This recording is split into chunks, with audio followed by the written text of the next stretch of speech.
ஒரு விவசாயி அவனோட தோட்டத்தில் விளையிற பழங்கள் காய்கறிகள் எல்லாத்தையுமே அரசருக்கு கொடுக்கறத ஒரு கடமையா பண்ணிக்கிட்டு இருந்தான். அப்போ ஒரு நாள் அவனோட தோட்டத்தில் திராட்சை, தேங்காய், கொய்யா எல்லாமே காய்ச்சிருக்கு. ஆனா அவனுக்கு ஒரு குழப்பம், இந்த மூணுல எதை ராஜாவுக்கு கொண்டு போய் கொடுக்கலான்னு. அவன் திராட்சையை கொண்டு போய் கொடுக்கலான்னு முடிவு பண்றான். அரண்மனையில அரசருக்கு முன்னாடி திராட்சைகள் எல்லாம் கொண்டு போய் வைக்கிறான். ஆனா அரசர் கோவமா எதையோ யோசிச்சுக்கிட்டு இருக்காரு. இவன் வச்ச திராட்சையை பார்த்ததும் அந்த திராட்சையை எடுத்து சாப்பிட ஆரம்பிக்கிறாரு. ஒரு திராட்சையை சாப்பிட்டதும் இன்னொரு திராட்சையை அந்த விவசாயியோட நெத்தியில விட்டு எறிகிறாரு. அந்த திராட்சை அவன் நெத்தியில பட்டதும் அந்த விவசாயி கடவுள் ரொம்ப கருணை உள்ளவர் அப்படின்னு சொல்றான். இதே மாதிரி அந்த அரசர் கோவத்துல ஒரு திராட்சையை சாப்பிட்டுட்டு இன்னொரு திராட்சையை அவன் மேலே எறிகிறாரு. ஆனா அந்த விவசாயி கடவுள் ரொம்ப இரக்கம் உள்ளவர் அப்படின்னு தான் சொல்லிக்கிட்டு இருக்கான். கோபம் குறைஞ்ச ராஜாவுக்கு அவர் பண்ண தப்பு அப்பதான் புரிய வருது. அவரோட தன்னிலைக்கு வராரு. உடனே அந்த ராஜா அந்த விவசாயியை பார்த்து மன்னிப்பு கேட்டுட்டு, நான் இவ்வளவு நேரம் உன்னை திராட்சையால அடிச்சேனே, நீயே கடவுள் ரொம்ப இரக்கம் உள்ளவர் அப்படின்னு சொன்ன. அதுக்கு அந்த விவசாயி, அரசே எங்க தோட்டத்தில் இன்னைக்கு தேங்காவும் இருந்துச்சு, கொய்யா பழமும் இருந்துச்சு, திராட்சையும் இருந்துச்சு. ஆனா உங்களுக்கு நான் திராட்சை கொண்டு வரணும்னு நினைச்சேன். இதுவே தேங்காவோ இல்ல அந்த கொய்யாவோ நான் கொண்டு வந்திருந்தா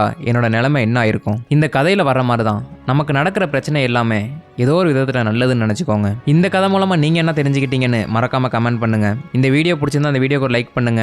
மறக்காம ஸ்டாரி ஸ்டேட்டஸ் இன்ஸ்டாகிராம்ல ஃபாலோ பண்ணிக்கோங்க. யூடியூப்ல சப்ஸ்கிரைப் பண்ணிக்கோங்க.